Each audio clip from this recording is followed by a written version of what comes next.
¿Qué tal, chicos? Buenas tardes, bienvenidos a la clase de Historia Universal. Ya está con nosotros el profesor Mestanza.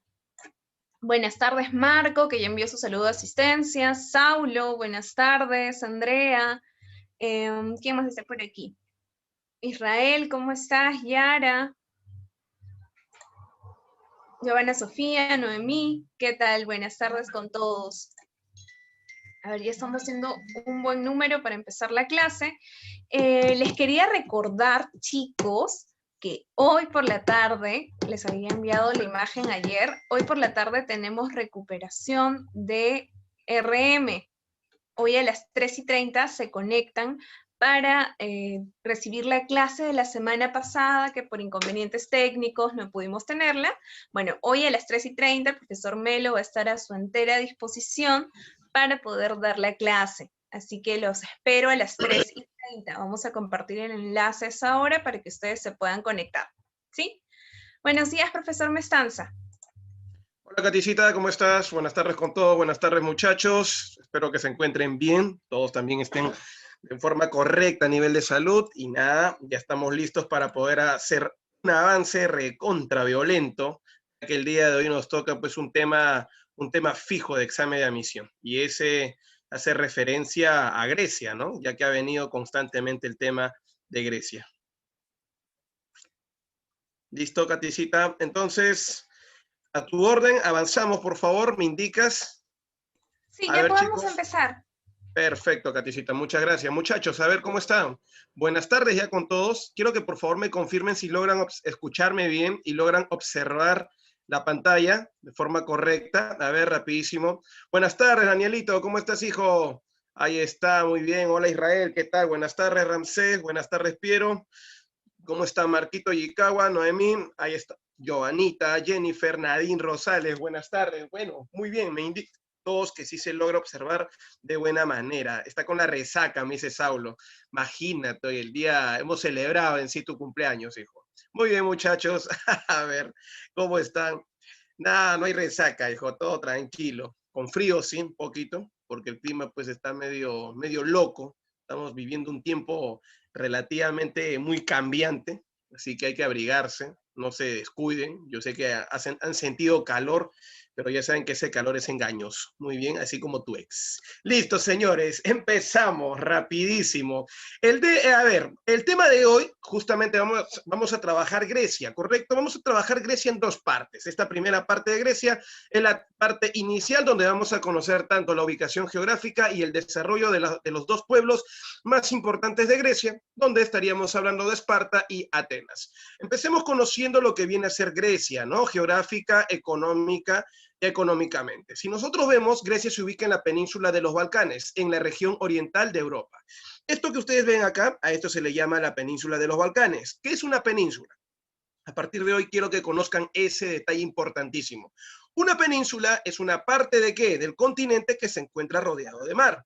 En ese sentido, si nosotros hablamos, muchachos, de Grecia, acá estamos observando a Grecia justamente, está rodeado pues en sí de mar. Ahí está el mar Egeo, el mar Jónico y abajo el mar Mediterráneo. ¿Queda claro? Ahora, quiero contarles a todos ustedes.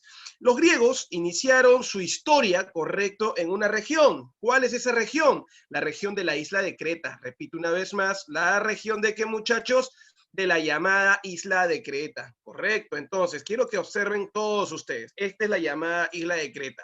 Pero lógicamente, profe, esto escapa de la península. Efectivamente, empezó todo acá, ¿no? En las ciudades de Faestos, Nosos, donde los primeros habitantes fueron llamados pelasgos. Ellos difícilmente iban a vivir de agricultura y ganadería, o bueno, ganadería puede ser, a menos que acostumbres al animal, pero agricultura no, porque no hay presencia de ríos. Entonces, profe, ¿de qué vive un hombre en una isla? Lo principal es la pesca y otra actividad puede ser el comercio. Si vemos a Creta como isla, vemos que en realidad está bien ubicada para desarrollar ¿qué? Una actividad que es el comercio. Mira tú, el mar Egeo, rodeado, no te olvides, infestado de islas donde tú puedes desarrollar distintas actividades económicas. Además que estás en el medio justamente de las zonas peninsulares. Por ejemplo, no te olvides de la zona de Asia Menor y no te olvides pues de la península de Peloponeso y Ática, que justamente forman parte de la gran península, no te olvides de los Balcanes. Entonces, cuando hablamos de regiones en torno a la llamada cultura griega, las regiones son los lugares políticos y económicos de desarrollo, no te olvides de la cultura griega. Repito, ciudades de desarrollo político y económico de la cultura griega. Por ejemplo, rapidísimo, si hablamos, repito una vez más, en torno a lo político y económico, recuerda pues en sí que el primer lugar fue la Grecia insular. Cuando te habla de ínsula, hablamos de la isla de Creta. Pero recuerda que por ser famosos comercialmente hablando, fueron invadidos por un pueblo llamado Micenas. Y esos micénicos terminaron derrotando a los llamados cretenses, los cuales pusieron fin al periodo minoico y este pueblo llamado Micenas dio origen a una nueva etapa llamada periodo micénico, convirtiéndose en una gran potencia comercial. Inclusive los habitantes de Creta, para no ser esclavos de los micénicos, escaparon, por ejemplo, a esta zona de Asia Menor. Fundaron acá una ciudad llamada Troya y luego entraron en enfrentamientos. Ganaron los micénicos la guerra de Troya y se apoderaron del comercio en el mar Egeo. Ahora, si te das cuenta, Micenas no solamente domina desde la península, sino desde la ínsula, pero desde el norte, correcto, entre la zona de Europa y Asia, llegaron los famosos pueblos indoeuropeos. Acá está, desde donde estoy señalando con el puntero láser.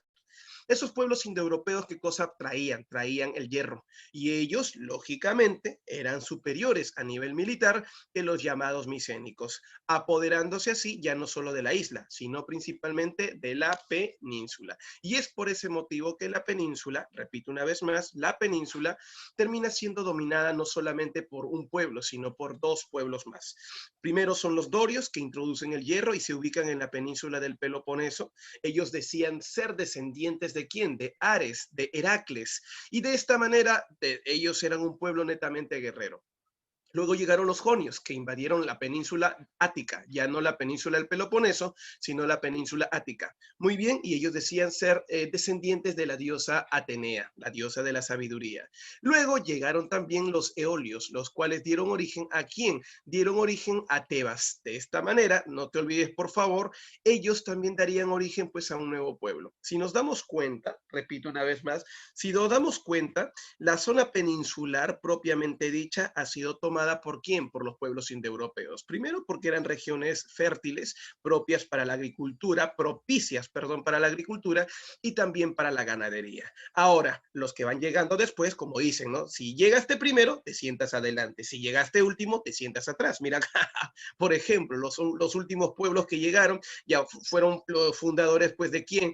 De la zona fócida, Locria, Etolia, Arcania, correcto, Epiro, Iliria, Macedonia, Tracia, que son pueblos que también forman parte de la cultura griega, que son pueblos muy poco conocidos por su poco desarrollo. Quizá los más conocidos fueron los macedonios, quienes terminan posteriormente dominando la zona peninsular, ya que Macedonia no pertenece a la península, sino pertenece a la zona que continental. Entonces, profe, cuando usted dice Grecia peninsular, hace referencia al Peloponeso y al Ática, hace referencia ¿a quién? En el Peloponeso los dorios dieron origen a Esparta. Por ese motivo, ¿esto qué es? Esparta. Estoy señalando con el puntero láser. Mientras que en la península ática, ¿quién se ubicó? Se ubicó el pueblo descendiente de la diosa Atenea. ¿Y cómo se le conoce a ese pueblo? Se le conoce con el nombre de, vamos rapidísimo, yo quiero que ustedes me mencionen, ¿con qué nombre se le conoce? Se le conoce con el nombre de pueblo ateniense. Repito una vez más, Atenas. Entonces, como dice Nadine, como dice Solimar y Giovanita y Saulo, muy bien, estamos viendo en realidad cómo es que se desarrolla la Grecia peninsular. Pero ahora, cada uno de estos pueblos, tanto Esparta como Atenas, tienen actividades económicas marcadas. Por ejemplo, los espartanos se caracterizaron por ser un pueblo dedicado a qué? A la guerra, correcto, y como guerreros, como un pueblo netamente peleonero, vamos a decir así. ¿Qué es lo que termina pasando? Ellos terminan expandiéndose o desarrollando una economía de carácter expansivo militar. ¿Por qué, profesor, usted dice una economía de carácter expansivo militar? Una economía de carácter expansivo militar significa que es una economía que busca expandirse, pero al expandirse, ¿qué cosa también va a buscar? Va a buscar, pues, en sí, crecer a nivel territorial. Por ejemplo, los espartanos dominaron pues esta zona en sí del sur de Italia. Lo que ustedes ven acá, correcto, es la colita de la bota. Lo que vamos a ver dentro de 2 clases cuando hablemos de Roma. Esa es la cola de la bota. Ahí se ha desarrollado ¿quién? ¿O se va a desarrollar quién? Se va a desarrollar Roma. Repito una vez más, ¿quién se va a desarrollar acá? Se va a desarrollar Roma. Ah, profe, ¿y qué cosa encontró acá? Si vemos el colorcito medio verde, es que es una zona propicia para la actividad agrícola. Por ese motivo, los espartanos se dedicaban a la guerra, expandían justamente su territorio, derrotando a pueblos y conquistando tierras. Y a la gente, profe, disculpe la pregunta, ¿qué hacían con la gente?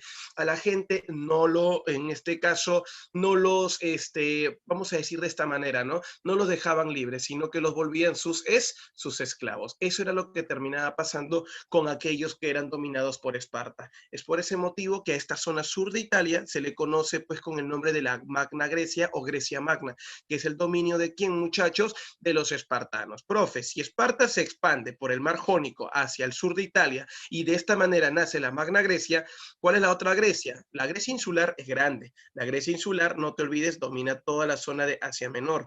Por ese motivo tiene mucha relación con las famosas islas jónicas. Pero ahora, te dije hace un rato, van a haber guerras que se van a desarrollar por el control de estas islas jónicas, por el control del mar Egeo.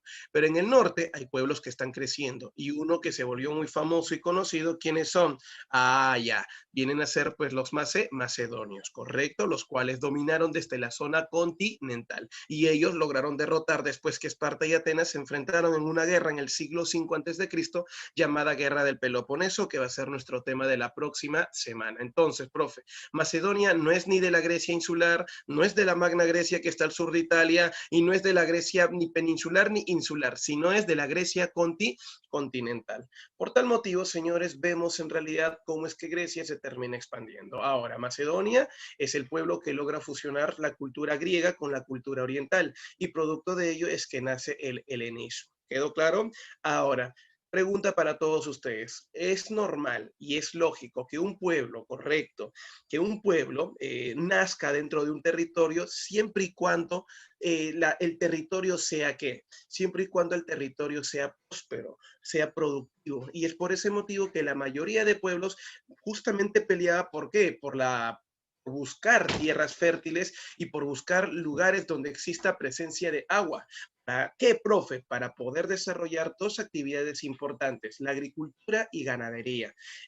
Ahora, si bien es cierto, la principal actividad es la agricultura y ganadería, no olvidemos que ellos tienen cercanía al mar Egeo. Sus ancestros, los primeros habitantes de Grecia, acuérdate desde la isla de Creta, que es su tiempo más remoto y antiguo, era principalmente una actividad antes que la agricultura y ganadería. ¿Cuál era esa actividad? El comercio. ¿Qué tipo de comercio?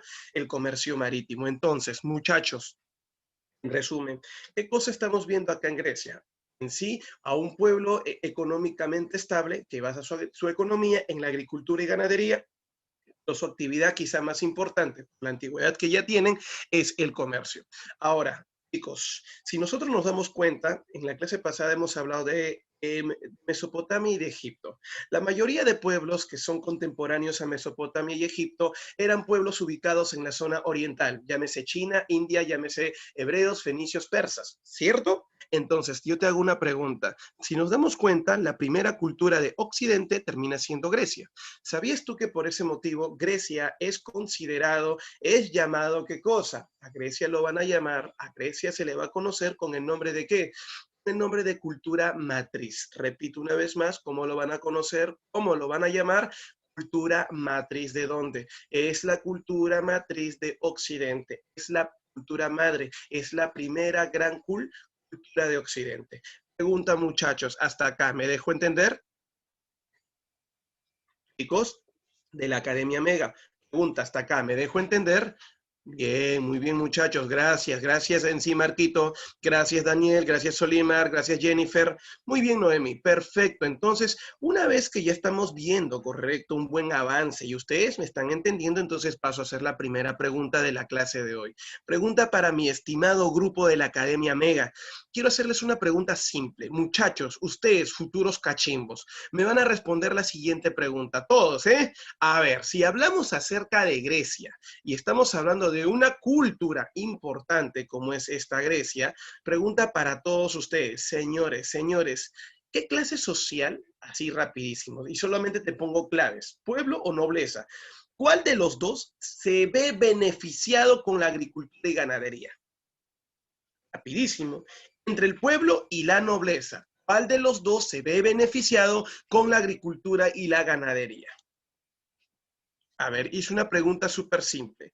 Marcelo Miranda me dice que es la nobleza. A ver si por ahí comparten la idea de Marcelo Miranda. Saulo también comparte la idea de la nobleza. ¿Alguien me puede decir en sí pueblo? ¿O todos creen que es la nobleza? Marquito Yikawa también la nobleza. Entonces ya creo yo que todos han entendido el mensaje. Correcto, los felicito tanto a Daniel, Marcos, Saulo y Marcelo. ¿Por qué motivo? Porque al responder que es la nobleza, es correcta su respuesta, debido a que ellos terminan siendo los conquistadores. Y como conquistadores no solamente han conquistado las tierras, sino también a las personas que vivían en ese lugar. Y de esa manera, pregunta, ¿qué se termina desarrollando? Un conquistador dominando a un sector derrotado. Él se vuelve dominante y el sector derrotado dominado. Por ende, como dominante no solamente soy dueño de la mano de obra, sino también ¿de quién? De las tierras. Entonces, tú dominado, si no quieres morir, porque yo tengo mucha fuerza, entonces quiero que trabajes mi tierra, trabaja para mí. Por eso te decía, ¿quién era el beneficiado?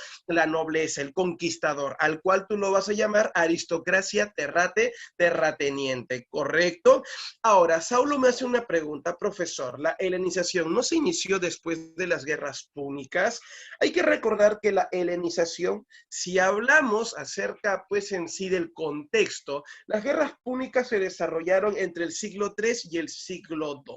En ese mismo contexto, mientras se desarrollaban las guerras púnicas, que a propósito no tiene nada que ver con Grecia, sino que es la guerra entre Roma y Cartago, muy bien, lo que voy a interpretar de Saulo es que en ese contexto el imperio macedónico está haciéndose grande y está dominando justamente los pueblos de Oriente. Roma lo único que acaba de hacer, ¿qué cosa es? Roma lo único que acaba de hacer es ganar justamente un espacio marítimo importante que vienen a ser las guerras púnicas en el siglo II. Ahora, al siglo siguiente, ya en el siglo II, los romanos terminan conquistando Grecia y con eso acaba justamente ¿qué cosa? Acaba la historia de Grecia. Pero la helenización ya la había dejado justamente Macedonia. Macedonia, hijo, acuérdate, no tiene nada que ver la helenización con las guerras púnicas. Pero lo que acabo de hacer es solamente historia comparada. Mientras en Roma estaba enfrentando a Cartago entre el 3 y el 2, ¿qué pasaba con Grecia? El imperio macedónico dominaba Grecia, se expandía en Oriente y lógicamente fusionaba la cultura griega y la cultura oriental. Pero repito, Saulo, no tiene nada que ver las guerras púnicas con la helenización. Pregunta, Saulo, hasta acá, ¿me dejé entender? Muy bien, listo. Gracias, campeón. No te preocupes. Bien, entonces, muchachos, como todos ustedes me han respondido de forma correcta al decirme que el más beneficiado con la agricultura y ganadería en Grecia es la nobleza, ahora lo vamos a llamar aristocracia terrateniente, ellos van a ser los hombres de la nobleza. Pero aquellos que llegan después y no tienen, por ejemplo, ni tierras ni esclavos, pero necesitan tener una economía estable para poder pagar sus impuestos, van a dedicarse a ¿qué? A su habilidad justamente para poder crear vamos a decir así, ¿no? Para poder crear ídolos, estatuas, no sé, son artistas, artesanos, como quieras llamarlo, los cuales van a vender sus productos. Y de esta manera van a terminar convirtiéndose pues en comerciantes. Por eso que el comercio mayormente es desarrollado por la gente del pueblo. Ahora, vamos a conocer su historia. La historia griega se inició aproximadamente hace 2500 años antes de Cristo. Habíamos visto que todo se iniciaba en una isla. ¿Cuál era la isla? Acá, Creta, ya. Los cretenses nos dejaron estas dos imágenes importantes.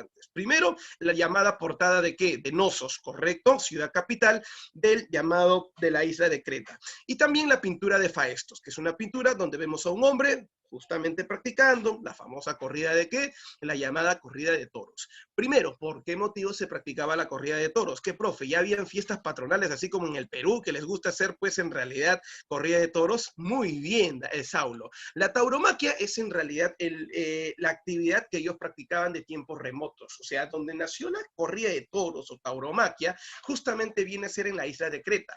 Pero ¿cómo es que nace? ¿Cómo es posible? Ya, primero, si hablamos del proceso histórico de Grecia, su primera etapa se llama periodo cretense o minoico, que forma parte de la civilización egea.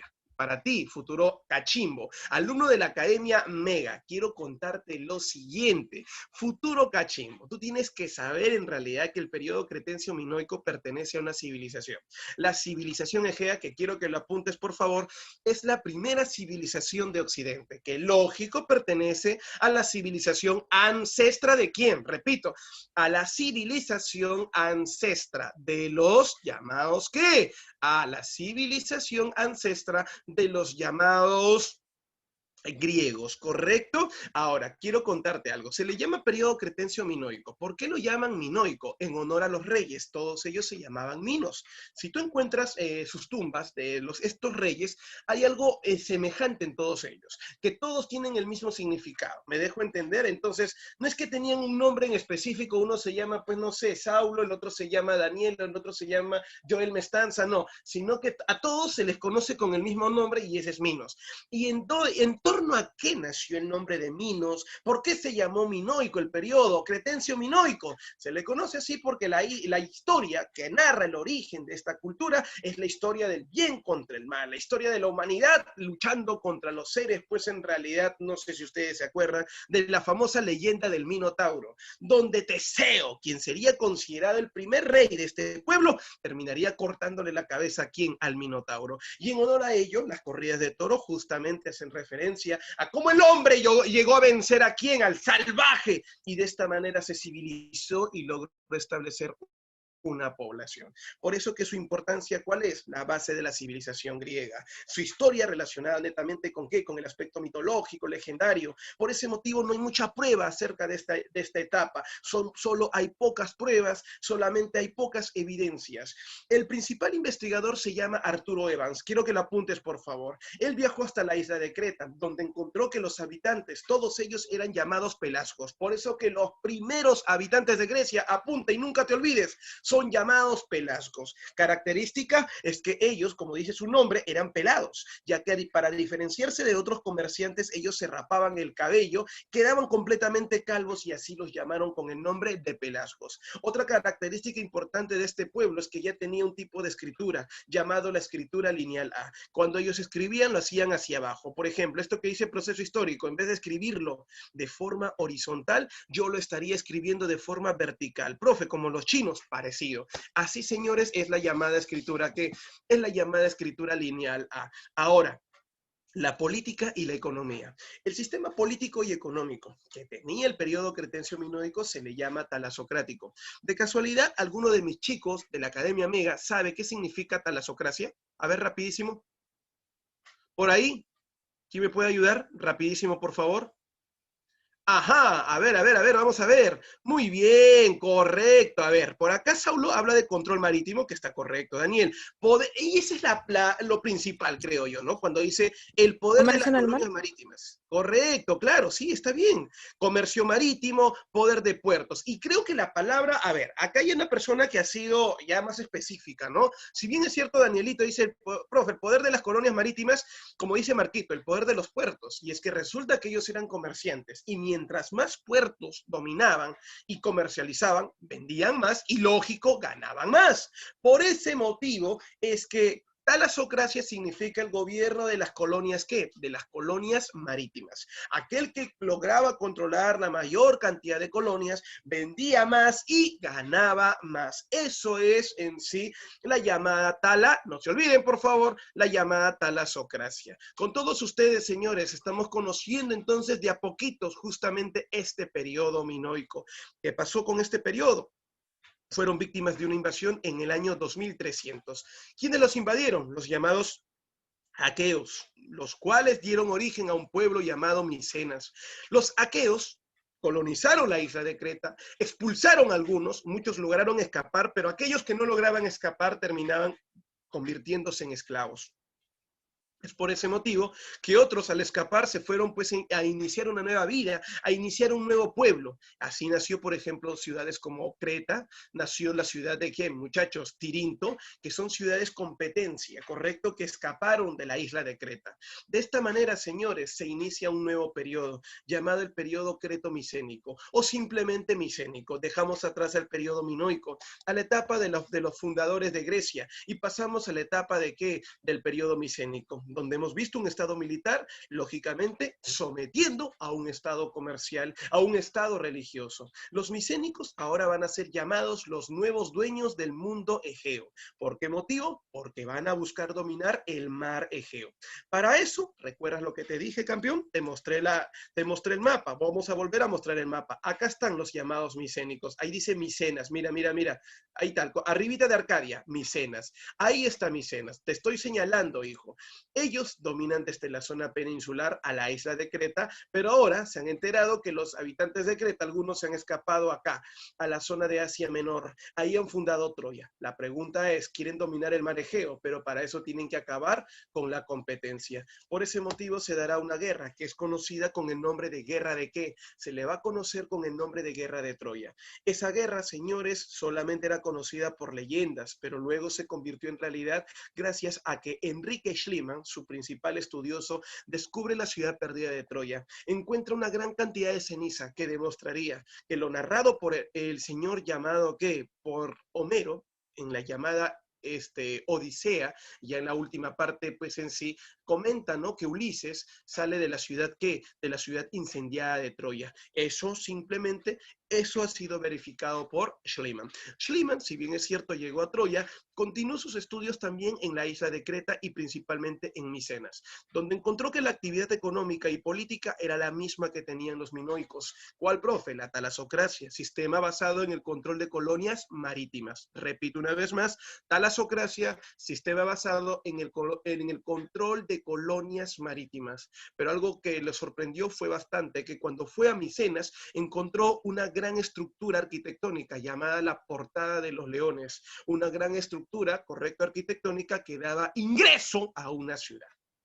Otra cosa más que quiero mencionarles, muchachos, es que este señor llamado Schliemann encontraría también un tipo de escritura, el tipo de escritura llamado lineal lineal B.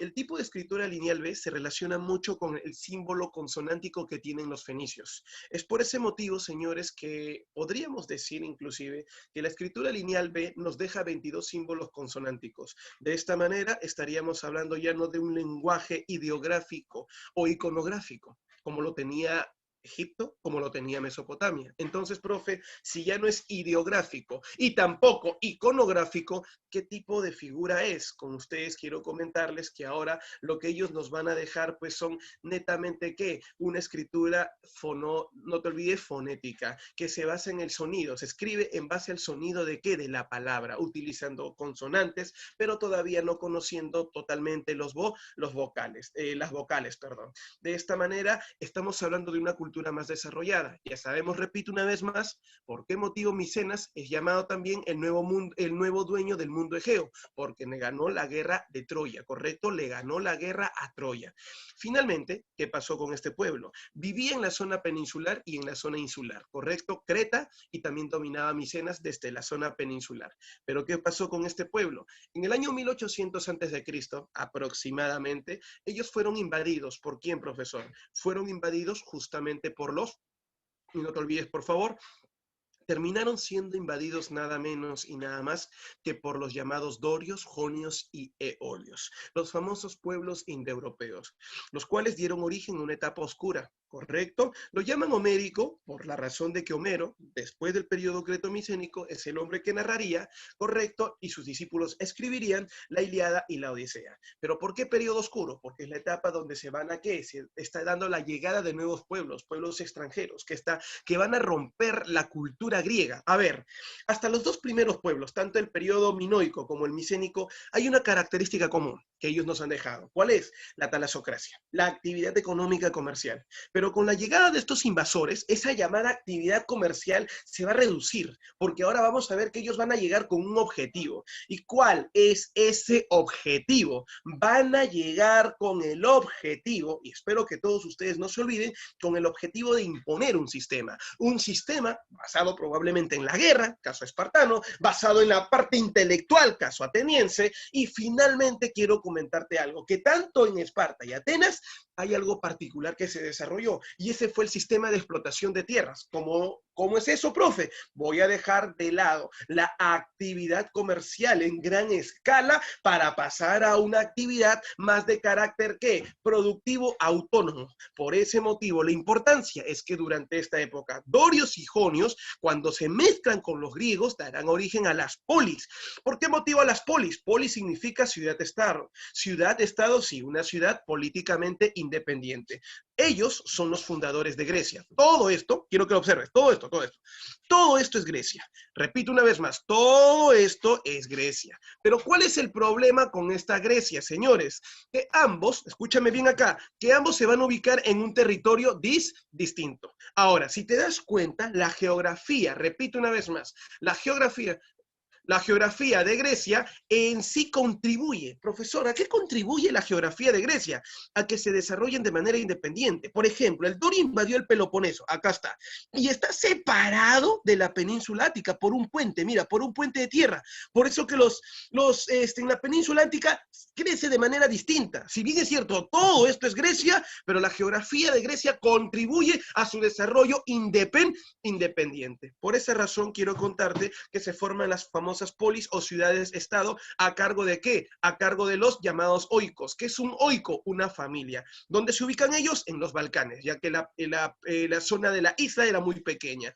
¿Y cuál era la economía que ellos desarrollaban? Una economía autárquica, que significa su propia producción, basada en agricultura y ganadería, a cargo también de la familia, ¿correcto?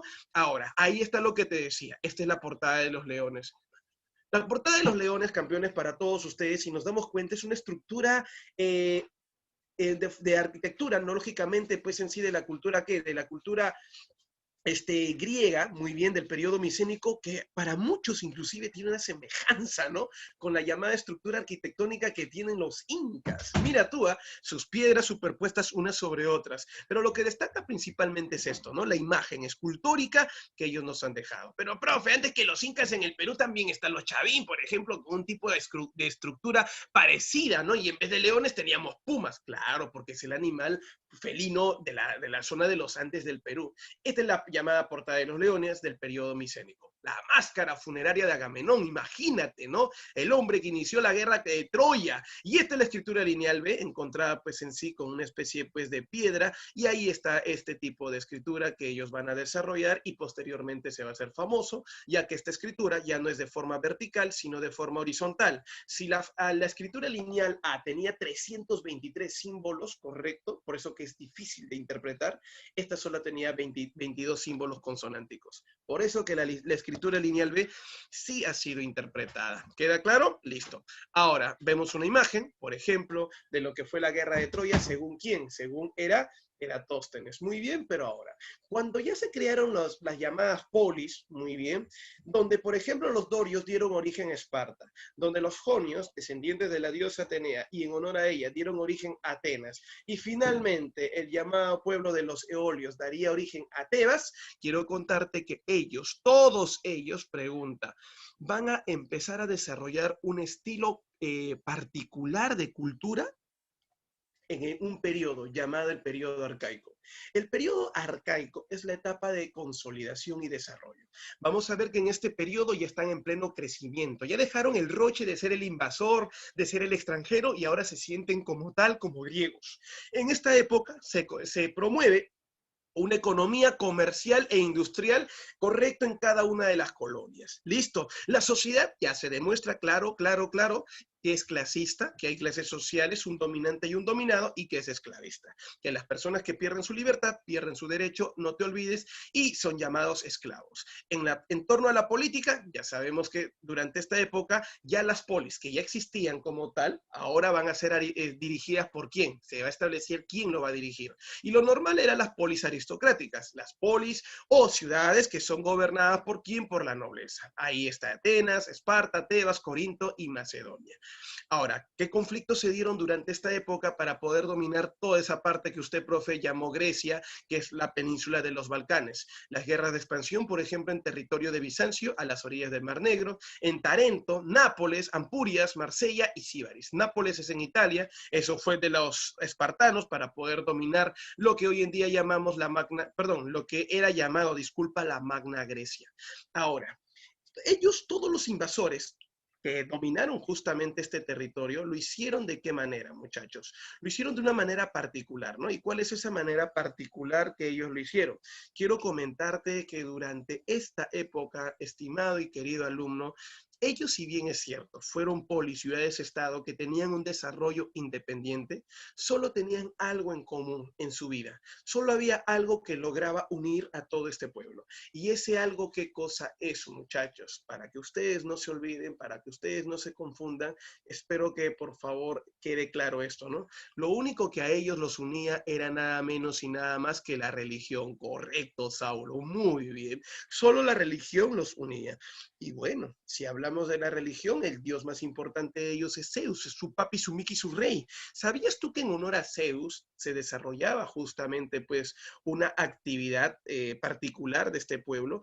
¿Y cuál es esa actividad particular de este pueblo? La actividad particular terminaría siendo pues en realidad, y espero que no se olviden, los Juegos Olímpicos. Por ese motivo, los Juegos Olímpicos es una actividad que se da en honor al dios Zeus, ¿correcto? Donde las familias griegas se reúnen para poder observar, para poder alegrarse y ver las actividades en sí que ellos desarrollaban en honor a esta fiesta de Zeus. Su religión era dirigida por el gran sacerdote, no te olvides, y adivino llamado el oráculo de Delfos.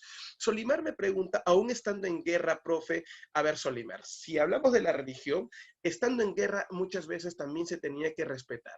Correcto, solo se daban casos extremos, como por ejemplo la época de las guerras médicas. Ahí ya tenías que dejar de lado. Pero ahora, la única forma de que tú dejes de participar en una guerra es en tiempos de ¿qué? De cosecha. Porque lógicamente no vas a ir a una guerra sin comer y tampoco vas a dejar a todo un pueblo sin trabajar. Por eso que o bien un grupo va a la guerra y el otro se queda trabajando y bien, después de que terminaron de trabajar, el otro grupo va ¿a qué? A la guerra y el otro que estuvo en la guerra viene a Grecia y termina el trabajo. Por ese motivo, este tipo de actividades son en realidad organizadas, Olimar. Correcto, no es que vayan todititos y de frente se van pues a la boca del lobo, no. Ellos están bien organizados. Ahora, este es el llamado periodo arcaico.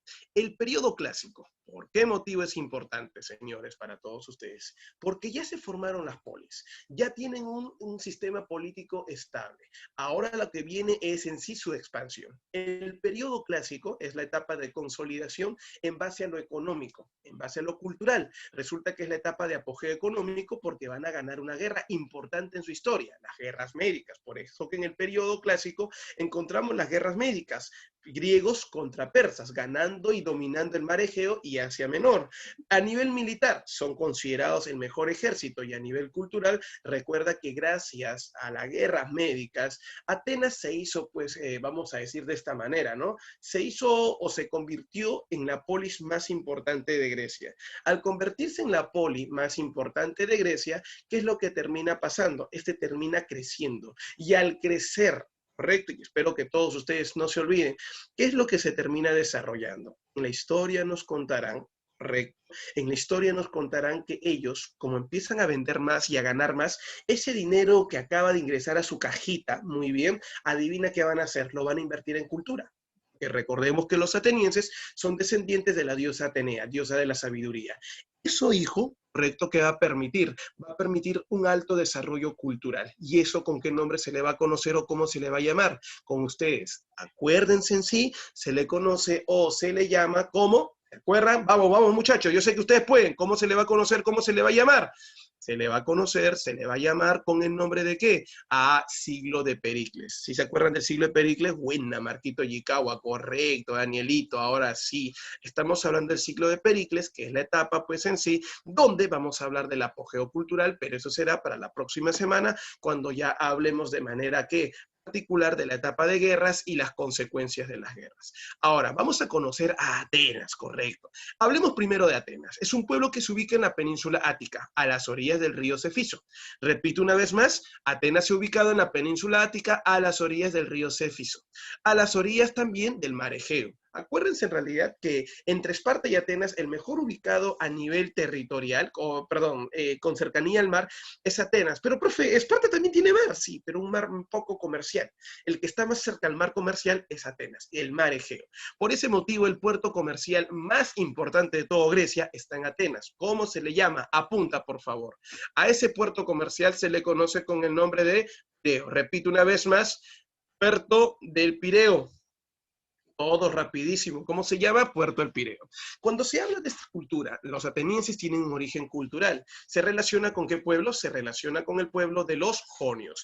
Ahora, si los jonios dieron origen, repito una vez más, los jonios dieron origen a Atenas, correcto, por favor todos, sin excepción. Si los jonios dieron origen al pueblo de Atenas, quiero comentarles a todos ustedes, pregunta para mis alumnos, señores, ¿cómo se llamó, según la mitología griega, la diosa que dio origen a Atenas?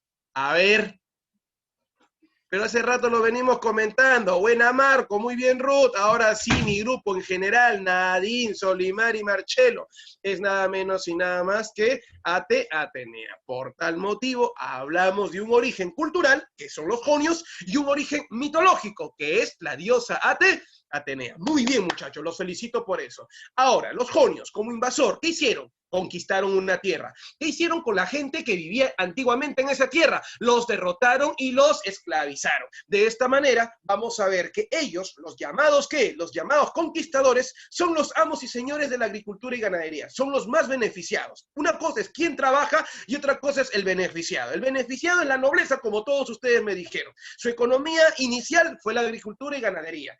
Pero ahora, aquellos que no tenían tierras, que no son parte de la nobleza y por ende no tienen derechos, como por ejemplo tener esclavos y tierras, ¿qué pasaba con ellos? Ellos eran libres, pero bajo una condición: pagar impuestos. Pagar impuestos significaba pues buscar la manera de poder hacerlo. Y por eso, aprovechando pues su habilidad en la artesanía, llámese el trabajo en piedra, el trabajo en madera, en cerámica, ellos empezaron a vender sus productos o a intercambiarlos y a hacerse grandes. Y es así que aprovechando también su ruta, su cercanía al mar más importante, que es el Egeo, es que desarrollaron una actividad que es el comercio marítimo. Si comparamos Esparta y Atenas, la principal, el pueblo entre los dos que más se dedicó al comercio es Atenas. Por eso que el comercio lo hizo grande, tanto así que lo llevó a enfrentar una guerra, como viene a ser la guerra contra los persas, llamada guerras médicas. Entonces, profe, vemos a un pueblo que en lo económico es más conocido por su actividad. ¿De qué tipo?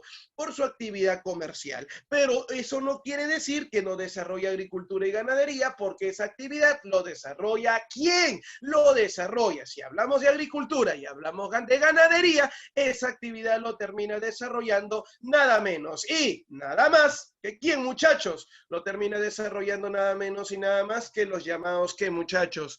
Que los llamados, pues en sí, nobles. Y el comercio lo desarrolla, pues, gente del pueblo. Ahora, la llamada actividad económica de Atenas establecía, según sus leyes, la ley de la esclavitud por deudas. Persona que no paga deudas termina convirtiéndose en esclavo. Entonces, si yo, por ejemplo, vamos a decir así, ¿no? Soy el amo y señor de Marquito Iikawa. Marquito, hijo, no pagaste tu deuda, lo siento, tú sabes, las leyes son las leyes, hay que cumplir las leyes, tienes que convertirte en mi esclavo y te vuelvo esclavo. ¿Correcto? Tú no eres un esclavo del Estado, tú eres un esclavo particular. Por ese motivo, a diferencia de otros pueblos, la esclavitud en Atenas era una esclavitud particularizada, donde cada dueño de esclavos se ocupaba de evitar cualquier rebelión de esclavos y se ocupaba de dominarlo. Muy bien, ahora, ¿qué cosa hicieron los atenienses? Fundaron talleres, ahí destacan los ergasterios y las famosas clerurquias, que son pequeñas colonias. La educación ateniense tiene algo particular para todos ustedes. Hay que recordar que la educación de Atenas es una educación integral. ¿Qué significa que la educación sea integral? Una educación basada en lo físico y lo mental. O sea, buscan tener un cuerpo perfecto, pero para eso también estar preparados para una guerra, porque en cualquier momento te pueden invadir y quitar todos los privilegios que tienes. Entonces, como tú no quieres perder esos privilegios, tienes que estar preparado para una guerra. Pero hay un detalle. Atenas es descendiente de Atenea, la diosa de la sabiduría. Por lógica, ¿qué tiene que desarrollar? ¿Una educación física, militar o una educación intelectual? Te hice una pregunta, ¿física, militar o intelectual? A ver, la pregunta. ¿Qué me dice? Buena, Ruth. Y se habló, es claro, ¿no? Profe, los dos, correcto. Pero entonces, escúchame acá, hay algo importante. Muy bien, Solimar, correcto, hijita.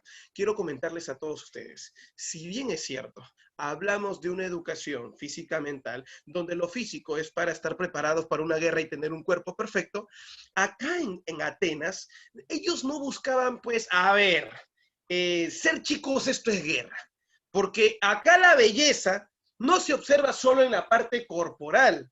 Bello, guapo, churro, así como tu profe, correcto. ¿Dónde lo vas a ver? En el hombre intelectual.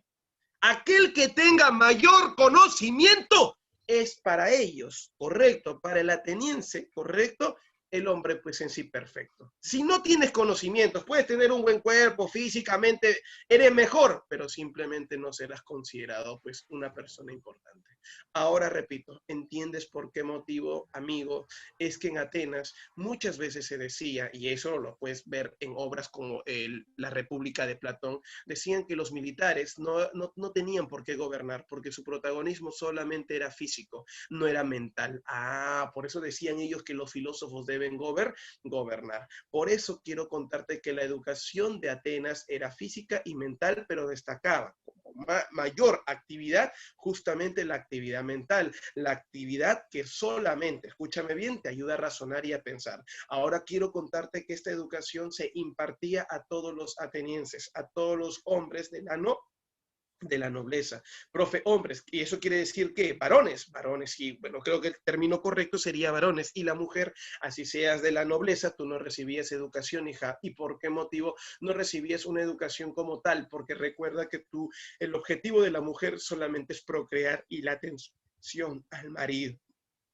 Ahora, es por ese motivo que ellos destacaron en filosofía, destacaron en literatura, en arquitectura, en historia, en ciencias. ¡Wow! Eso es todo lo que ellos destacaron. Quiero comentarte ya para finalizar con el tema de Atenas, dos cosas importantes.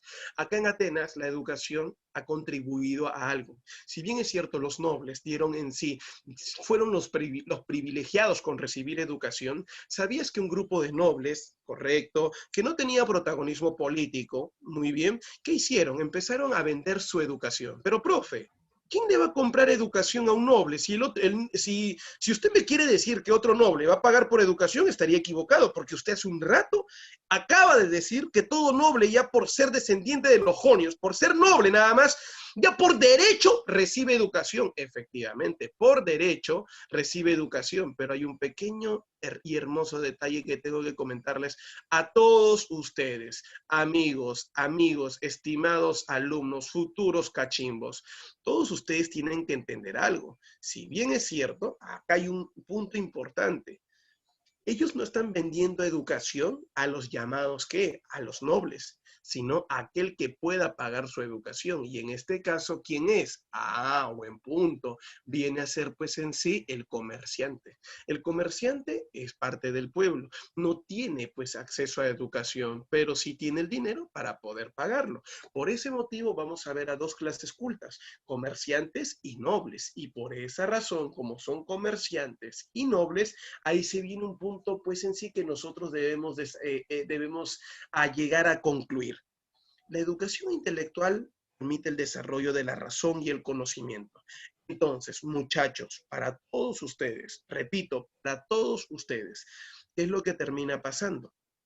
Si vamos a ver a una persona gobernando, acá esa persona, si no gobierna bien, lo van a sacar del poder, porque la gente piensa y razona, y por ende, si ve correcto, que esa persona no cumple con su función, entonces termina siendo sacada del poder. Ahora entiendes por qué políticamente Atenas nunca fue estático, por qué la política ateniense estuvo en constante cambio y movimiento. Por ejemplo, los que han estudiado, ya vienen estudiando, se acordarán pues en realidad que los griegos, muy bien en Atenas principalmente, van a pasar por una etapa política evolutiva. En el pasado fue monarquía, luego fue aristocracia. Cuando la aristocracia, la nobleza gobernó, no le gustó su gobierno a los llamados comerciantes ricos y por eso establecieron la timocracia. Pero cuando los timócratas, comerciantes ricos, quisieron apoderarse y quedarse netamente todos ellos en el poder, la llamada aristocracia no lo va a permitir y por eso golpe de estado y crearon la tiranía. Pero la tiranía fue muy radical y por ese motivo los comerciantes volvieron de nuevo, ¿qué? Con la unión del pueblo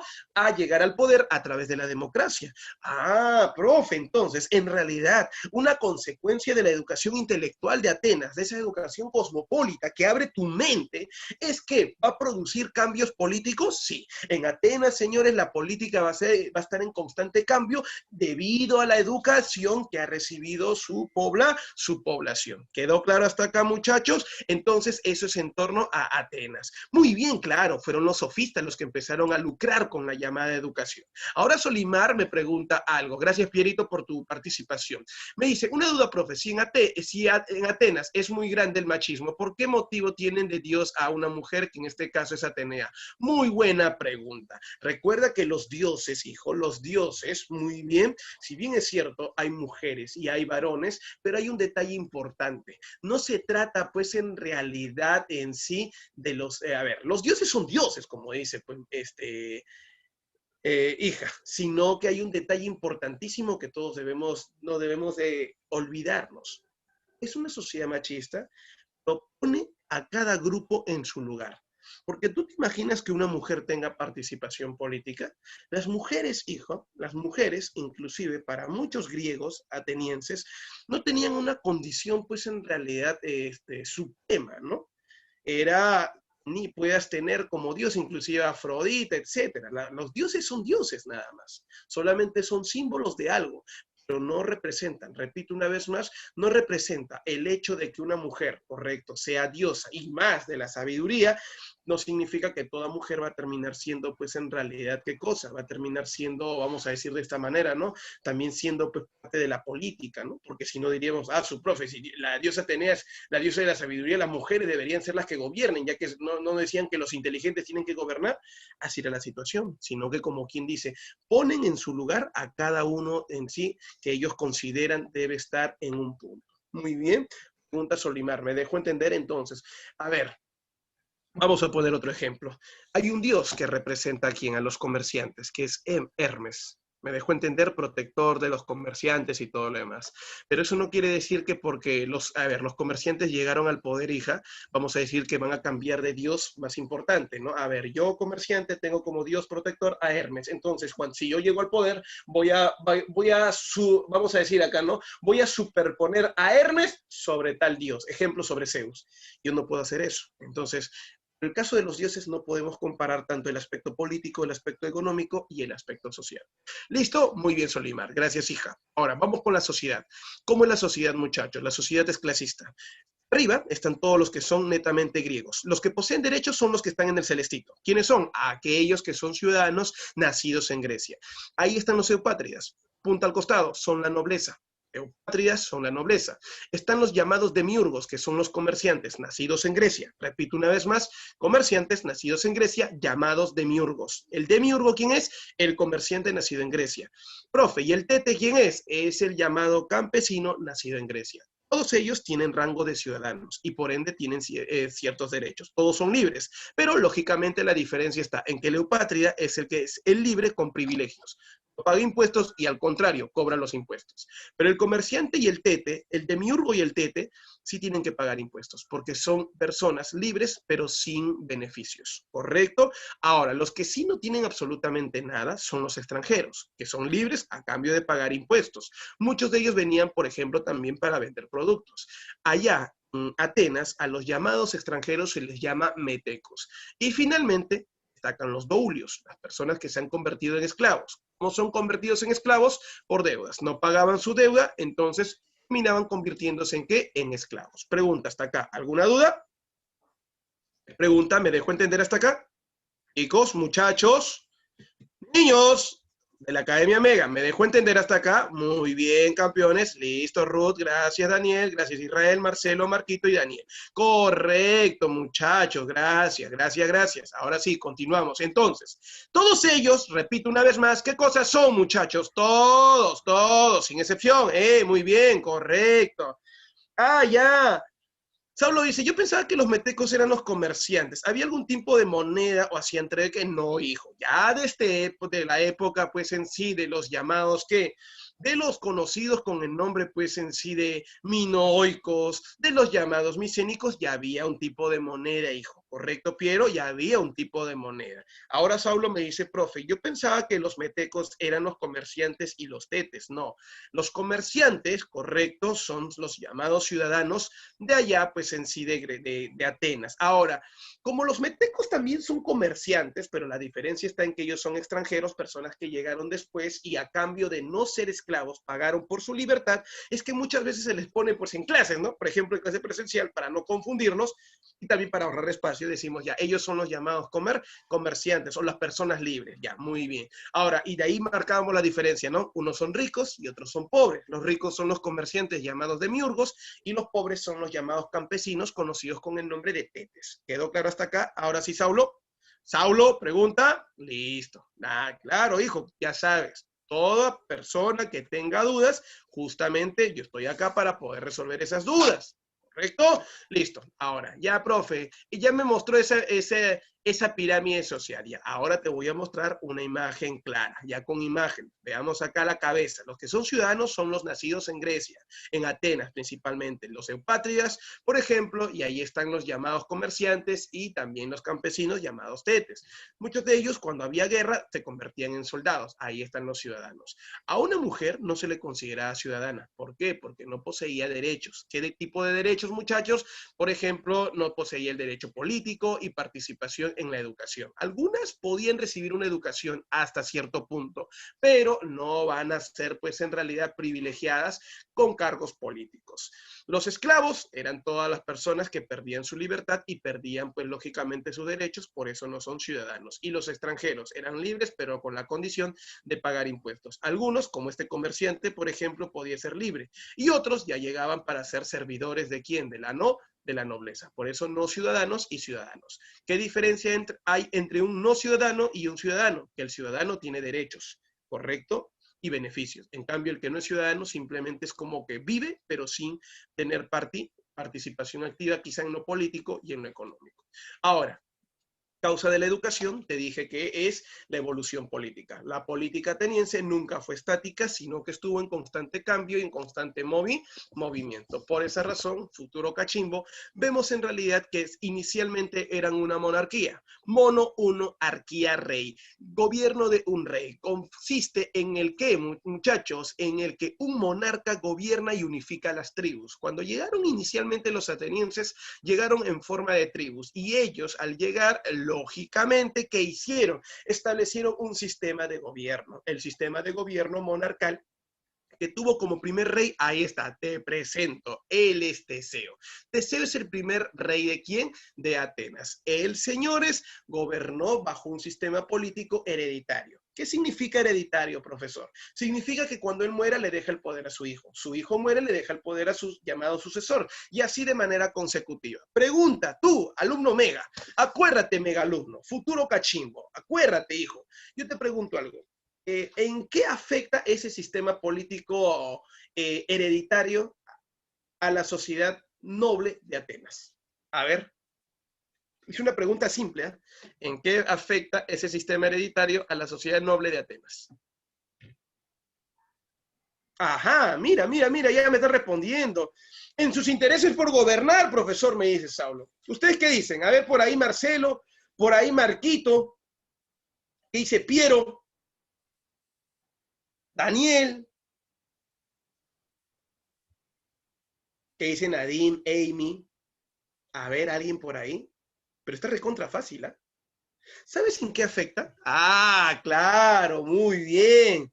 que solo algunos van a poder llegar, pero no todos. Muy bien, Marco, correcto. Por ese motivo, como dice Marcelo, va a provocar ¿qué cosa, profesor? Y ahí está Ruth Cusihuamán también participando. Muy bien, hija. Cuando nos dicen ellos, ¿no? Que va a haber una pugna incipiente por el poder entre los nobles. Y efectivamente, gracias, Marcelo, gracias a mi grupo cuando me responde de esa forma correcta. Y es que resulta, hijo, que cuando vas, si tú ves, los nobles al recibir educación de carácter racional, ellos piensan, ellos razonan y dicen, un ratito, aquí hay una situación que no me convence. ¿Por qué motivo él es el único que va a gobernar y mi familia, que también es descendiente de los jonios, es noble, no va a gobernar? Señores, ¿cuántos somos nobles? Todos, acá yo. Muy bien, todos levantan la mano, pero solamente uno gobierna. Por ese motivo dice, ¿están de acuerdo que solo una persona gobierne? ¿Es correcto? ¿Es honesto eso? Y ahí viene la controversia. No, tiene razón, no. Por ese motivo pregunta, ¿qué terminaron haciendo? ¿Qué terminó pasando? Un grupo de nobles dirigidos por un tipo llamado Dracón se juntó y eliminaron la llamada monarquía. A través de un levantamiento, ellos eliminaron la monarquía y establecieron la aristocracia. ¿En qué consiste la aristocracia?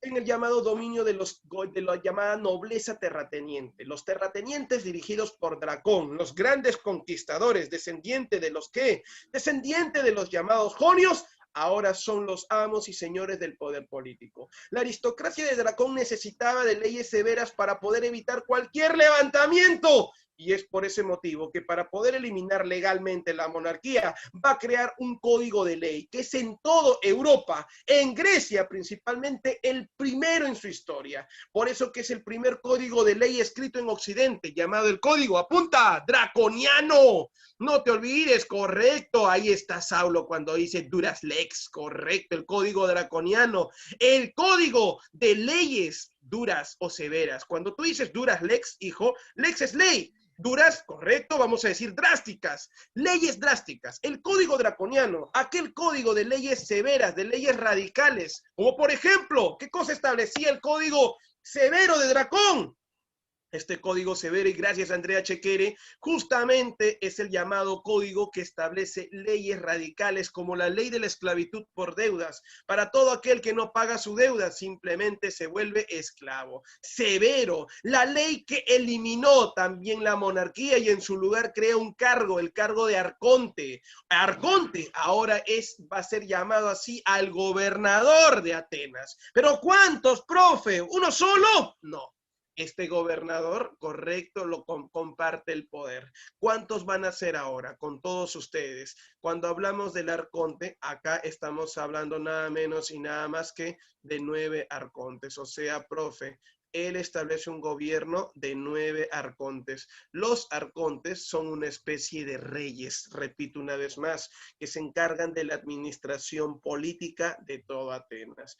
Pero el haber establecido la ley de la esclavitud por deudas y otras leyes severas que afectan a la gente del pueblo, al comerciante, al desposeído, para ser más exacto, motivó a que el comerciante, que ya también recibía educación, una educación racional, decida levantarse y eliminar la aristocracia. Y eso pasó, porque fueron los llamados comerciantes enriquecidos, dirigidos por este político extraordinario, como fue llamado Solón, quienes eliminaron la aristocracia y establecieron la timocracia. Si aristocracia significa gobierno de las terratenientes o gobierno de la nobleza, timocracia significa gobierno de los ricos comerciantes o dominio de los enriquecidos, que ahora ya no van a ser liderados por Dracón, sino por Solón. Solón elimina la ley de la esclavitud por deudas. Le dice al campesino, apóyame en esta rebelión. Si tú me apoyas, yo evito que tú llegues a la cárcel.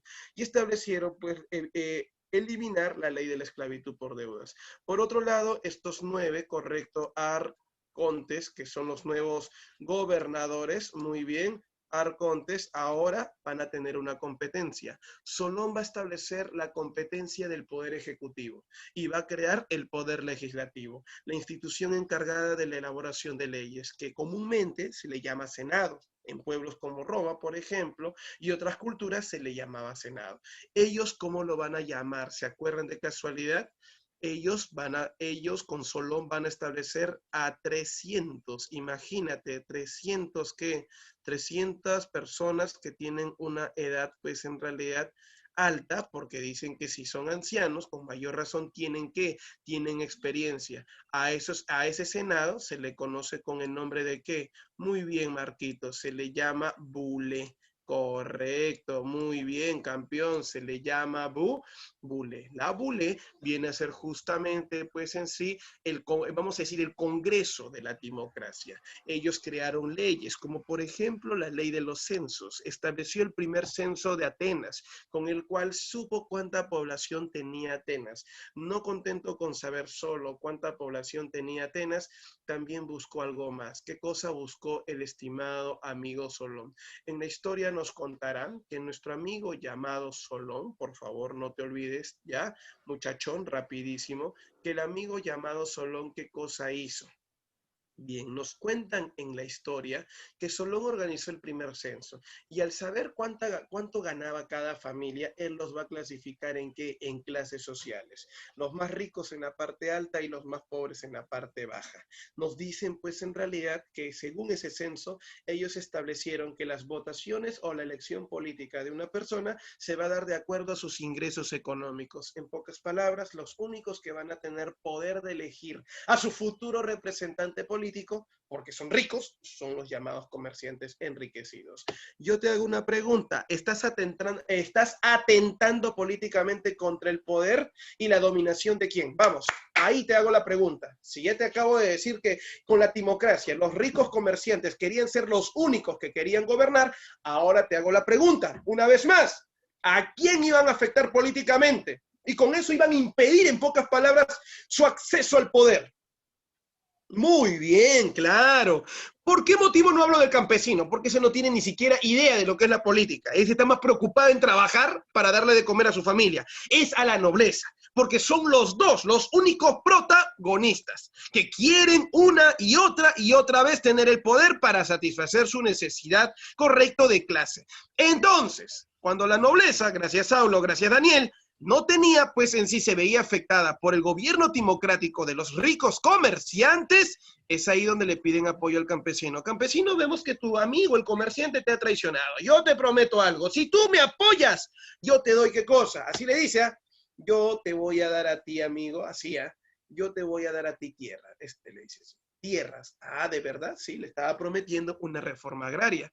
¿Qué hicieron los campesinos? No tienen tierras y lo que más quieren es tener tierras porque ellos viven justamente del trabajo en la tierra. Por ese motivo, los campesinos apoyaron a los nobles, se levantaron en contra de los timócratas y establecieron un gobierno golpista llamado tiranía, liderado por Pisístrato, ¿correcto? O Pisístrato, muy bien.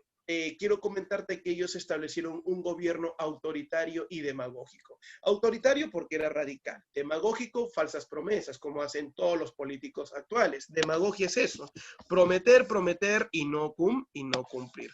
Entonces, tu futuro cachimbo, estimado alumno de la Academia Mega, como todos ustedes se pueden percatar, como todos ustedes pueden observar, muy bien, quiero comentarles a todos ustedes, futuros cachimbos, estimados alumnos, que cuando hablamos acerca de quién, cuando hablamos acerca de esta cultura, muy bien, la tiranía en sí llegó al poder, eliminó, como quien dice, el gobierno comerciante enriquecido y facilitó las cosas a la nobleza. La nobleza está feliz porque ha vuelto a gobernar. La historia cuenta que Pisístrato cumplió su palabra, le dio tierras a los campesinos a través de una reforma agraria. Apunta si deseas. Pero ¿cuál fue el problema? Ya, la reforma agraria se aplicó. El problema fue que Pisístrato murió y al morir llegaron sus dos hijos, Hipias e Hiparco. Hipias e Hiparco, correcto, vamos a apuntar acá, Hipias. Ajá, Hipias. Ajá, e Hiparco. Hiparco, muy bien. Estos dos eran pues unos locos, porque eran unos reverendos malditos, ya que lo primero que hicieron como autoritarios fue eliminar el poder de la tierra para los campesinos. Le quitó la tierra que su padre le había dado, pues en realidad, ¿a quién? Que le había dado a los campesinos. ¿Qué profe de verdad hizo eso? Sí. Hizo eso, señores. Nos cuenta pues la historia. Él lo terminó pues en sí quitando y simplemente le subió los impuestos. A los comerciantes ni hablar, porque quería volverlos pobres. Por ese motivo, el gobierno de Hipias e Hiparco, ¿a quién beneficiaba? Solo beneficiaba a la nobleza. Un gobierno autoritario que está yéndose en contra no solamente de quién, de los comerciantes, sino también de los campesinos. Entonces era el momento de establecer un gobierno que sea beneficioso para todos. Y es acá donde vuelve el protagonismo de los comerciantes, los cuales conversan con los llamados campesinos y le dicen, ¿saben qué? Nosotros los traicionamos a ustedes desde un principio. Sabemos que no confían en nosotros por lo que pasó anteriormente, pero ahora quiero que tengas mi palabra. Toma mi palabra, que nosotros vamos a gobernar en conjunto. Si ustedes eligen a alguien, esa persona tiene que luchar también por ustedes. Por ese motivo, el gobierno tiene que ser igual. En un principio se iba a llamar isocracia, gobierno de los iguales. Pero hay alguien dijo, no somos iguales. Cada quien tiene una clase distinta, una formación distinta, una actividad distinta. Entonces, hagamos un gobierno para todos.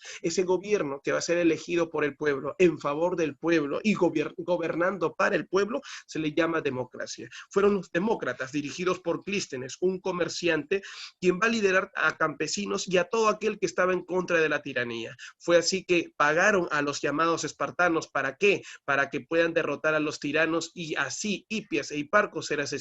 Hipias escapó, Hiparco fue asesinado. La historia nos cuenta que al escapar, que dejó el poder pues en manos de los comerciantes y así se estableció la llamada democracia. Repito una vez más, ¿qué significa democracia? Gobierno del pueblo. Clístenes se convierte en el padre de la democracia. En ese sentido, Clístenes lo primero que hace, señores, es que la bulé no puede estar conformado por 300 y aumenta ¿a cuánto? A 4, a 400 en sí la bulé. ¿Para qué, profe? Para tener mayor participación política. Por otro lado, la política de Atenas no puede estar pues en manos solo de ¿qué? De 9 personas. Por eso que para mejorar el sistema administrativo correcto de las tribus es que este señor lo divide en cuánto, en 10, no te olvides, en 10 tribus que cada una de ellas tiene 3 demos. Entonces, cada demo necesitaba de un gobernador y crea por ese motivo un cargo, el cargo de no te olvides, estratega. ¿Quién gobernará una tribu? Lo va a gobernar un estratega que en tiempos de paz enseña a pelear a su pueblo y en tiempos de guerra lo dirige. O sea, es un político y un guerrero. ¿Para qué sirvió, profesor? Disculpe la pregunta. ¿Para qué sirvió la división política en tribus de Atenas? Para poder mejorar ¿en qué? En el aspecto militar, porque en el futuro lo que van a buscar es, primero, evitar la llegada de un nuevo tirano y dos, no solamente evitar la llegada de un tirano, sino también en el futuro expandirse para poder controlar una mayor cantidad de colonias, comerciales. ¿Queda claro, por favor? Repito una vez más, espero que no se olviden, ¿sí? Listo, señores. Eso es en torno a qué, muchachos, repito una vez más, eso es en torno, pues, en sí, a lo que viene a ser la democracia. Finalmente, profe, y si habían seguidores de la tiranía, se aplicó a punta el ostracismo. ¿En qué consiste el ostracismo, futuros cachimbos? Ustedes lo saben, rápido, quiero que me digan. ¿En qué consiste el ostracismo? Apunta. Correcto, Saulo Daniel, es el destierro de todo tirano. ¿Por cuánto tiempo? Por 10 años. Repito una vez más, destierro de todo tirano por 10 años. Todo tirano será expulsado por 10 años. Listo, cambiamos, muchachos. Entonces, como ustedes se han podido dar cuenta, la democracia ha triunfado. Y de esta manera, amiguito, ¿qué es lo que termina pasando? La política en una democracia no podía estar centralizada y se da una en sí división política. Se establecen instituciones políticas al servicio de la población para una mejor administración, como por ejemplo el cargo de arconte, hijo, representado por 9. Son como una especie. No, a ver, en esta época no existe de poder ejecutivo, legislativo y judicial. Lo utilizo nada más para poder diferenciar. Pero repito una vez más, no existe. El poder ejecutivo es el poder del gobierno, el gobierno central que cumple la función administrativa y religiosa. 9 arcontes. Termina sus cargos, entran otros 9. Termina su cargo, entran otros 9. Ahora entiendes por qué la nobleza estaba tranquila, porque sabía que en algún momento lo podía gobernar. Ahora, tú no vayas a pensar que al terminar su cargo ya acaba su llamada función política. Muchos de ellos, al terminar su cargo de arconte, luego se volvían jueces y formaban parte del aerópago, ¿correcto? Repito una vez más, ¿de qué formaban parte? Del aerópago. Ahí está, esos son los arcontes. La bule, profe, ¿qué cosa es? El poder legislativo. Es el consejo de ancianos, que ahora van a ser 500. ¿Sabes quién lo va a establecer con 500 en su número? Lo va a establecer Pericles. Muy bien, esa bule se va a encargar de la elaboración de leyes. Y el aerópago, profe, es el representante del poder judicial, es el máximo tribunal de justicia. Como quien dice, es el juez mayor. En sus manos está, pues, en realidad, manejar los asuntos externos, políticos, correcto, que va a tener Atenas. Pero si hablamos del pueblo, profe, si este es el gobierno central, el gobierno en las provincias, en las tribus, por ejemplo, ¿por quiénes son representados? Por la eclesía, que es la asamblea popular. Es la asamblea que se encarga de ¿qué? De trabajar con la bulé. ¿En qué, profe? Ellos son los encargados de aprobar o desaprobar las leyes. Si la bulé, repito, crea la ley y le dan poder a los ancianos en base a su experiencia, el llamado que la llamada eclesía se encarga de aprobar o desaprobar la ley, porque recuerda que la ley que crea el anciano va a ser para el pueblo de Atenas. Entonces el pueblo tiene que saber qué ley les va a tocar. Los estrategas, te dije que eran ¿cuántos? Apunta ahí, por favor. Ellos eran 10, no te olvides, 10. 10 estrategas. Ellos, pregunta, te dije hace un rato, son los encargados del ejército, pero también del manejo de ¿qué? De las tribus. No te olvides, apuntas ahí, por favor. Yo lo estoy apuntando acá en tu pantalla. El gobierno de las tribus. Habían 10 tribus y cada tribu estaba conformado por 3 demos, o sea, habían 30 demos. Muy bien, ya, escúchame acá. 30 demos, o sea, una tribu es como una especie de provincia, pero cada provincia tenía 3 distritos, que son los demos. Por ese motivo, si nos damos cuenta, lo que Atenas buscaba al dividir políticamente su territorio no era centralizar el poder, sino dividirlo ¿para qué? Para una mejor administración, para un mejor manejo. Eso es lo que busca la democracia, pero es una democracia. Por eso tú no ves que Vizcarra es un gobernador centralista. Vamos a ver que tiene gobiernos regionales, provinciales, no te olvides, distritales, hay gobiernos pequeños locales, etcétera. Muy bien. Y finalmente el Tribunal de los Eliastas, que es el famoso Tribunal Judicial del Pueblo, que juzga asuntos civiles y penales, se encarga netamente de los asuntos del pueblo. Mientras que el aerópago es el juez mayor, que se encarga de los asuntos políticos de Atenas, el Tribunal de los Eliastas también es un juez, pero es un juez del pueblo. Por ejemplo, vamos a ver acá, voy a ver mi lista de alumnos rapidísimo. A ver, vamos a ver que Andrea Chaquere, perdón. Por ejemplo, tiene un problema, pues, ¿con quién? Tiene un problema con Giovanna Sofía. Muy bien, dice, ¿sabes qué, Giovanna? Yo ya no quiero hablar contigo porque tú me has quitado a mi esposo. ¿Qué? Pero ¿cómo es posible que hables de eso si yo nunca he hecho eso? Ya, muy bien, entonces vayamos con el juez. ¿Y van a dónde? ¿Con el aerópago o con el Eliasta? Ellos tienen que ir con el Eliasta. ¿Por qué motivo tienen que ir con el Eliasta? Muy fácil, tienen que ir con el Eliasta porque es el Eliasta quien va, pues, en sí a buscar solucionar su problema. El aerópago le va a decir, fuera de acá, yo no me encargo de asuntos civiles, yo no me puedo encargar de asuntos del pueblo. La chusma con la chusma, ¿correcto? Yo solamente me encargo de asuntos netamente de la población. ¿Listo? Ahí está. Muchachos, pregúntame, ¿dejé entender hasta acá? Chicos, alumnos de la Academia Mega, pregúntame, ¿dejó entender hasta acá? Muy bien, muchachos, listo, mis estimados alumnos. Gracias, gracias, Aulo, gracias, Marquito, Jennifer, correcto. Ahí está Andreita, Ruth, Daniel, Nadine, Solimar y la gran Giovanita. Muy bien, muchachos. Entonces, esto ha sido Atenas. Wow, profe. Mira, nunca pensé que la educación contribuiría, pues, en realidad, o que va a contribuir a un avance, pues, radical en torno, pues, a lo político. Sí, efectivamente. Mira, imagínate cómo es que la educación permitió el cambio, la evolución. Ahora, vamos a ver lo contrario en otro pueblo, que es Esparta. En Esparta, por ejemplo, Esparta, ¿qué cosa termina siendo? Termina siendo, pues, en sí, la poli griega ubicada en la península del Peloponeso a las orillas del río Eurotas. Un pueblo, como te dije, que culturalmente hablando es descendiente de este pueblo, llamado los dorios. Pero mitológicamente hablando, decía ser descendiente de un dios y de un semidios. Dios sería Ares, que es el dios de la guerra, y el semidios sería Heracles, o Hércules, como quieras llamarlo. Por ese motivo, todo se relaciona con el aspecto militar. Un pueblo, como te dije hace un rato, ubicado en un río para desarrollar una actividad agricultura. Pero ahora, cuando le interesó más tierras, ellos se dedicaron a la política belicista, que consistía en expandirse, derrotar a un pueblo, conquistar su tierra y también dominar a la población con el nombre de esclavos. Por eso, para poder lograr todo ese objetivo, la educación era necesario que sea militar. Ahora, dos razones para que sea militar. Primero, los nobles conquistadores son pocos. Ahora dominan a muchos esclavos. Si 8.000 son los beneficiados, ¿con qué? Con la nobleza de tener tierras y esclavos, ellos controlan a 60.000 a 70.000 esclavos. Profe, wow, si un día los esclavos se juntan, los pueden derrotar. Por eso que su educación es militar, no solamente por ser descendiente de Ares, sino para estar preparados para cualquier rebelión de esclavos y lógicamente, si tú no quieres perder, necesitas estar preparado. Y cuando estés preparado, la pregunta es, la educación militar te va a ayudar a conservar el poder. Entonces, te quiero enseñar en realidad lo siguiente. La educación es militar. Solo se le brinda educación a la gente de la nobleza. Ahora pregunta para todos ustedes, ¿por qué no fue en sí racional como en Atenas? Ellos son bien cocos, inteligentes en ese punto porque se dieron cuenta que si ellos brindaban una educación intelectual como en Atenas, ¿qué iba a pasar con la política de Esparta? Iba a estar también en constante cambio y en constante evolución.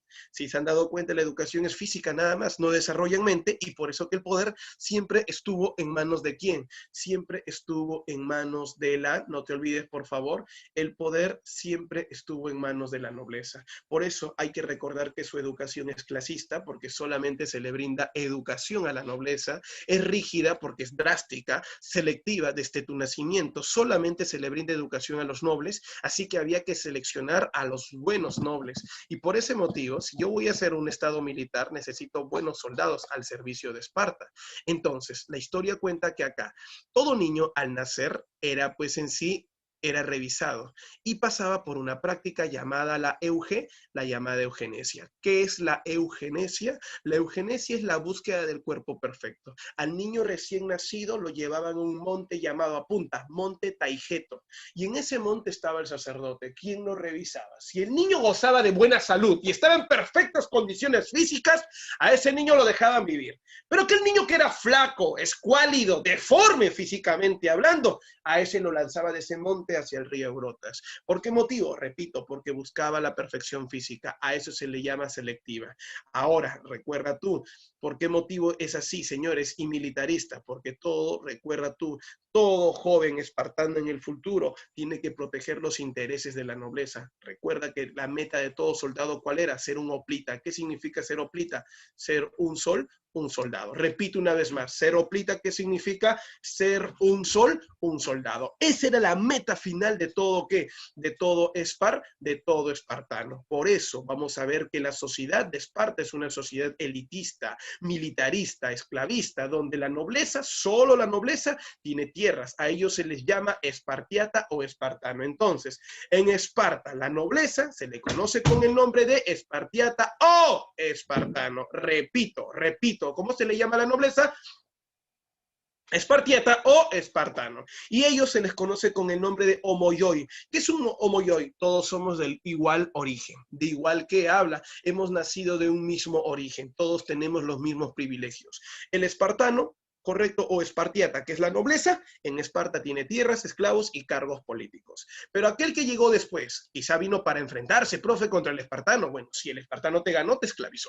Pero si tú llegaste, por ejemplo, y dijiste, disculpe señor, yo no vengo por guerra, yo vengo a vender productitos, ya bacán, vente. Pero eso sí, una semana gratis. Pero si te quedas más tiempo, ya quieres vivir acá, pagas tu impuesto. Con ustedes les comento que a la persona del pueblo espartano se le llama periecos. Muchos de ellos eran extranjeros que han llegado pues en sí a vender productos. Eran artesanos, eran comerciantes que vivían en Esparta con la condición de su libertad a cambio de pagar impuestos. Pero aquellos que no eran en sí libres en sí y eran derrotados y conseguidos en guerra eran los esclavos a los cuales se les llama ilotas. ¿Tú sabías que cuando los esclavos vivían hacinados, el esclavo, a diferencia de Esparta, o de Atenas, perdón, no le pertenecía a una persona. Todo esclavo le pertenecía al Estado. El Estado te daba a ti, cada familia espartana tenía su cantidad de esclavos. Así, todos tenían por igual. Y cuando el esclavo estaba pues hacinado, vamos a decir que tenemos una especie de ¿qué? De casa para esclavos, lógicamente esclavos y esclavas pues ahí hacían lo que querían, o inclusive el hombre espartano podía violarlas, no había ningún problema, porque así eran maltratados y maltratadas las mujeres. Entonces, ¿qué es lo que terminó pasando? Bien, a veces se reproducían y embarazaban a las esclavas. Entonces, al traer a muchos niños al mundo, si bien es cierto, profe, está bien para tener más esclavos, pero para Esparta era un peligro tener muchos esclavos, porque va a llegar un momento, repito una vez más, va a llegar un momento donde ya no van a tener la capacidad de ¿qué? De controlarlos. Y al no tener la capacidad de controlarlos, ¿qué va a pasar? Van a terminar pues en sí rebelándose. Por ese motivo, cada vez que había una fiesta o elección de un personal correcto político, ellos celebraban una fiesta llamada las criptias. Apunta, ¿en qué consisten las criptias?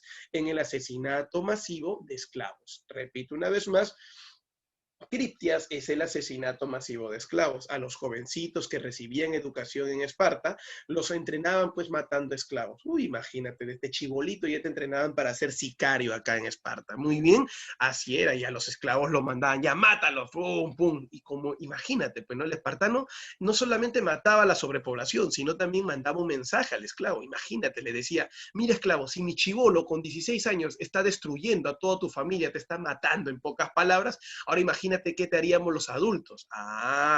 Por esa razón es que los llamados esclavos temían pues rebelarse ante los espartanos. Finalmente, la política de Atenas, correcto, fue dirigida por quién? Fue dirigida y organizada, perdón, de Esparta, disculpa.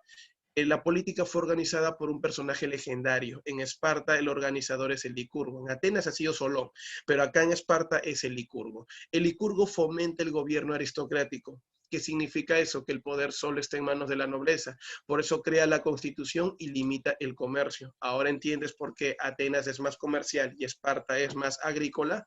Vamos a ver que en Esparta el poder está en manos de dos reyes. A eso se le llama diarquía, que es una especie de poder ejecutivo, personas que se encargan solo de gobernar. Son los administradores generales de Esparta.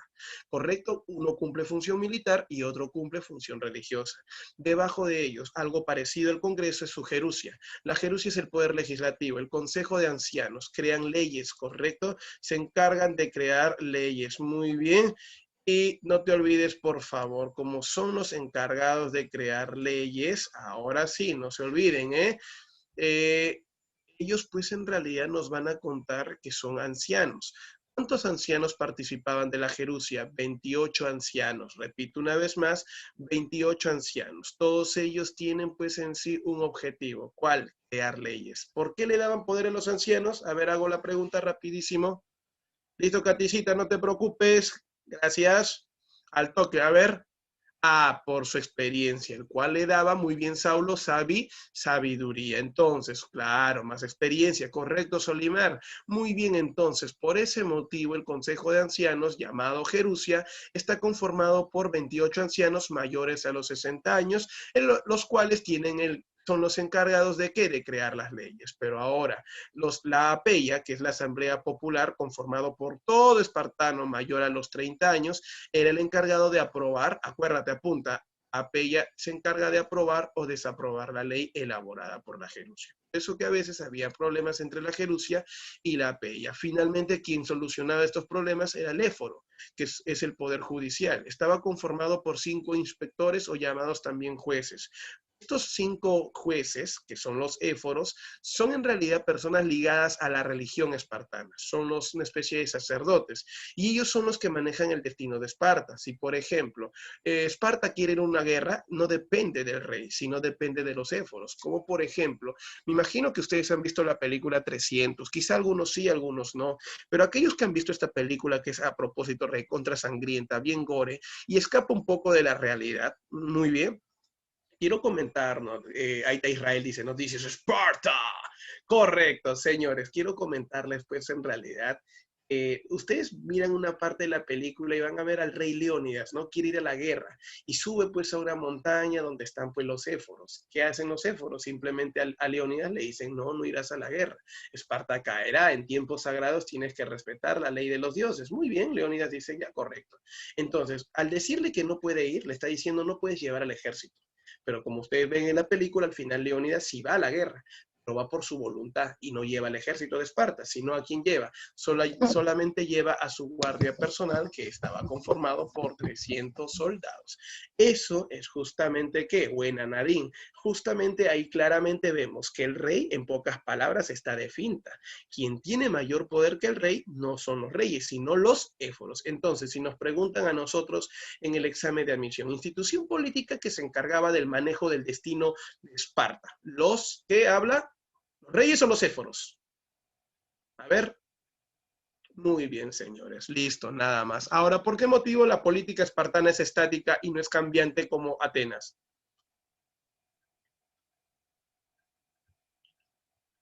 Repito la pregunta, ¿por qué la política de Esparta no es cambiante, no es evolutiva como en Atenas? Buena, muy bien, Saulo. Correcto, Ruth, Marquito, porque su educación no es intelectual, porque su educación, ¿qué cosa es, muchachos? Su educación es militarista, no desarrollan una educación racional, pensante. Buena, buena, buena. Listo, Daniel, Marco. Muy bien, ahí está Israel, Ruth, Nadine, señores, correcto. Listo, amiguitos. Hasta ahí vamos entonces a avanzar el día de hoy y la próxima semana, como ya hemos visto la etapa de la consolidación, tanto de Esparta y Atenas, ya nos toca hablar acerca de la llamada expansión o guerras de expansión. Mi pregunta es, ¿hasta acá me dejé entender, muchachos? Listo, gracias Nadine, gracias a todo mi grupo. Muy bien, señores, ahora sí, vamos rapidísimo, Jennifer, Joanita, Nadine, Daniel, Marquito, todos a resolver nuestras preguntas de rigor para que ahora sí se vayan a almorzar porque no los puedo hacer quedar mucho, ya que hoy, no se olviden, a las 3:30 tienen su clase de recuperación con el profesor Miguel Melo, que es el curso de razonamiento matemático. No, a ver, creo que esa vez dice que les había quedado pendiente solo media hora de clase. Bien, ahora va a ser de nuevo toda la clase, ¿correcto? Cualquier cosita siempre informando a su tutora. Muy bien, listo Marcelo y Solimar, ya me mandaron las claves acá. Ordenar cronológicamente los siguientes acontecimientos. Muy bien, correcto. Todo empieza con ¿quién? Correcto, con Dracón. Luego nos vamos a Solón, luego nos vamos a Pisístrato y luego Clístenes. Muy bien, entonces 2, 1... 4, 3, correcto, cachimbo, buena Marcelo, Solimar, Marquito, ahora Saulo llamando de arranque la 2, también dice que es la C, al igual que Marcelo y Marquito. Vamos a unir entonces las dos columnas, Dracón, primer código de ley escrito de Grecia. Solón elimina la ley de la esclavitud por deudas. Pisístrato, la tiranía, y Clístenes, padre de la democracia. 1C, 2D, 3A, 4B. Cachirulo. Buena ruta. Muy bien, Solimar. Vamos con la siguiente pregunta que está súper fácil. Ahí está. Yo sé que ustedes pueden. Representó el sector servil de la sociedad espartana todos los años y cada vez que los nuevos magistrados tomaban posesión de sus cargos eran casados. Contra fácil. ¿A quienes los casaban, los mataban cuando había un exceso? Ajá, a los ilotas. Buena, Saulo, Marco, Marcelo y Daniel.